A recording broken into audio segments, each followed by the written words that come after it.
Today we will talk about solving quadratic equations. To solve a quadratic equation by hand, the first thing we'll do is set the equation equal to 0. This means we will remove parentheses as well as move all terms to one side of the equal sign. We will factor the new polynomial completely. We'll set each factor equal to 0, and then we'll solve each equation for x. Let's take a look at an example. In this example, we have the quadratic equation 6y squared minus 19y plus 10 equals 0. The equation is already set equal to 0, so we don't have to manipulate our terms in any way.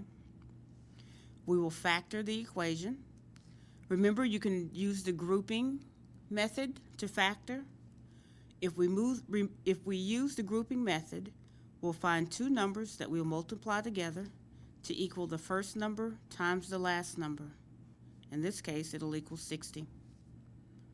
But when we add the same two numbers together, it will equal negative 19. So when you think of all of the factors of 60, keeping in mind that when you add the factors together, they have to equal negative 19, you will have negative 15 and 4. Negative 15 and negative 4. Negative 15 times negative 4 is a positive 60. Negative 15 plus negative 4 is a negative 19.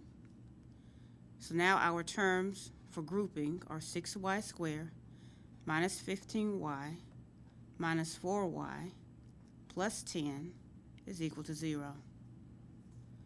So again, to factor by grouping, we'll split the terms into pairs. The greatest common factor for the first pair is 3y.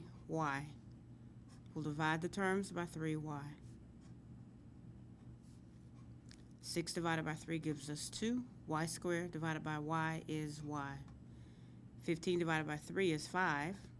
Y divided by y is 1. So we'll just leave the last term as the minus 5.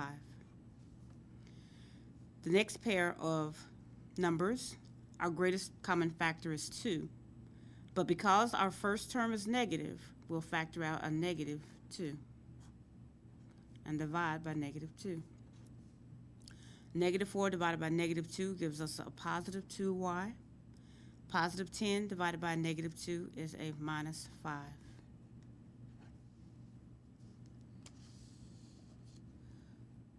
When we finish factoring, we have in one set of parentheses 3y minus 2, and in the other 2y minus 5, and it's still equal to 0. Now that we've factored, we'll set each factor equal to 0. So we have 3y minus 2 equals 0, and we have 2y minus 5 equals 0. To solve the first equation for y, we'll add 2 to both sides of the equation. Negative 2 plus 2 is 0. On the left-hand side, we have 3y equal to the right side of 2. And last, we'll divide by the number multiplied to y, so we divide by 3. This answer, y is equal to 2/3. The second equation to solve for y, I add 5 to both sides.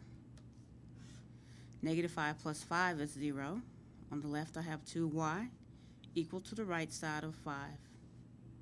Again, we'll divide by the number multiplied to y, so we'll divide by 2. So y will equal 5/2. So the answers are both y equal 2/3 and y equal 5/2.